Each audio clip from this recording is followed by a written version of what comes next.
So I thought I'd show you some of the works of the past 2 years that I've done within the program.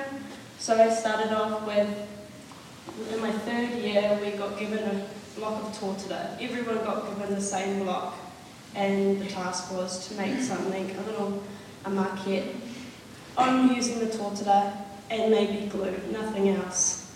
And I tried to twist it as far as I could, so I played around with making it into dust, looking at how to make paper out of tortilla.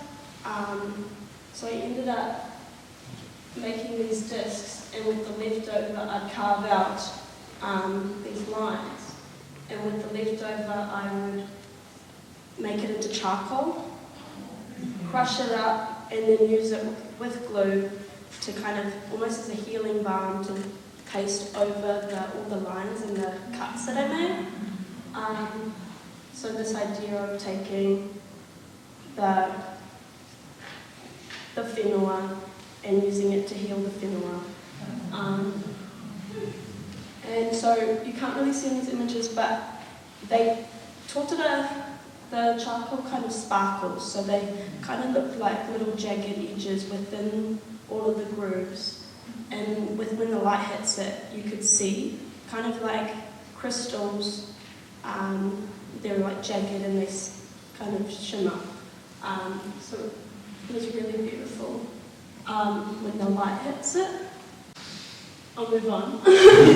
So I made this apron out of 4 or 5 old used tea towels, where I ripped them apart and rewove them using whatukaku, like that twining technique.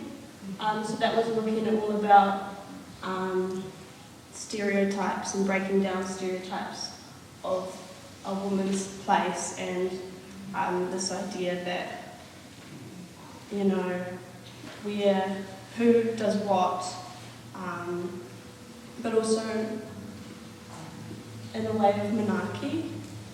So yeah, there was lots of exploration with that work, I think, really. So, and then end of last year, we got told we were going to do figurative painting. And in high school, I did not like painting. It was usually people's least favourite subjects is maths or science. Mine was painting.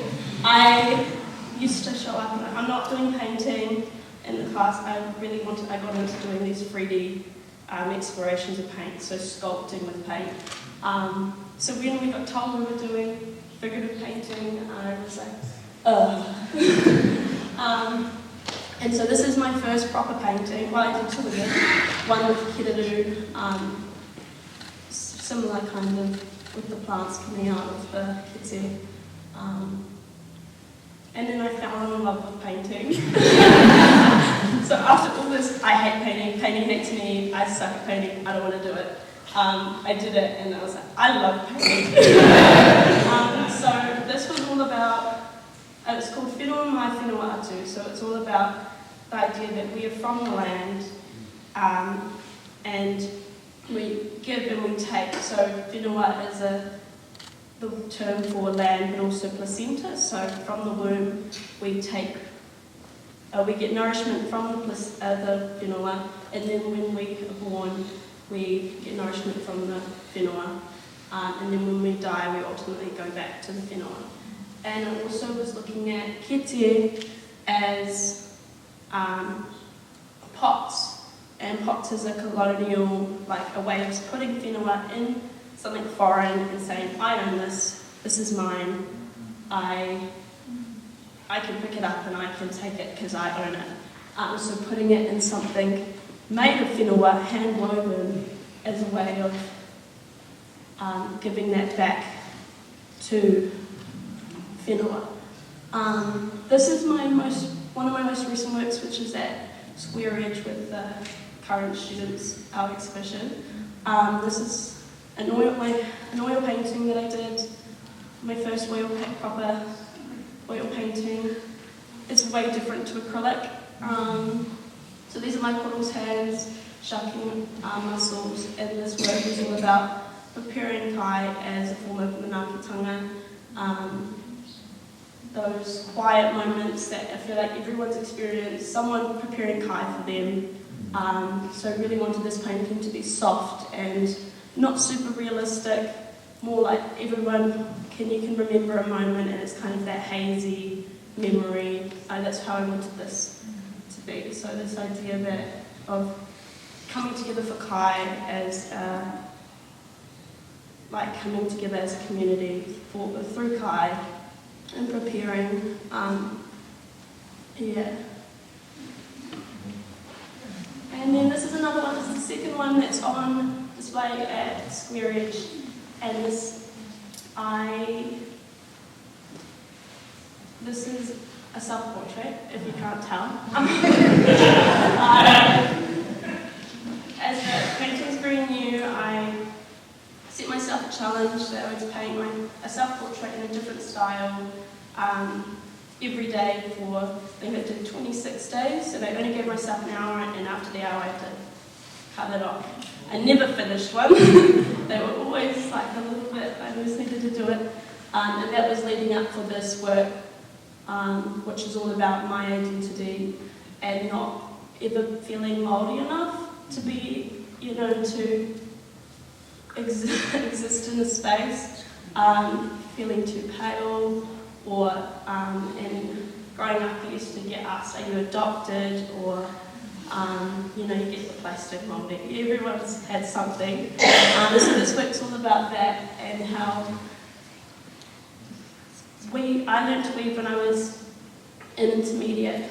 So when I was 11, I went into the Māori enrichment and they taught me how to weave, and that kind of, after I started, that shifted everything. All of a sudden, I couldn't stop. So I started weaving and I never really stopped, so everything is informed by, weaving. And then, very, very recently, this weekend just been, I had the opportunity to go and exhibit at the NZ Art Show in the TSB Arena. So that's that other painting that was that stuff. But it was a really cool opportunity. I got to meet artists like Darcy Nicholas and Nikolani Edwards, as long as there was hundreds of artists. And I am a part of a Māori printmaking collective, Toioho, and that has been the most amazing experience. We go to whānau at least once a year, and it's so lovely to be able to meet with people and share ideas. And then I've also got my first solo exhibition coming up in just under 2 weeks in Auckland. So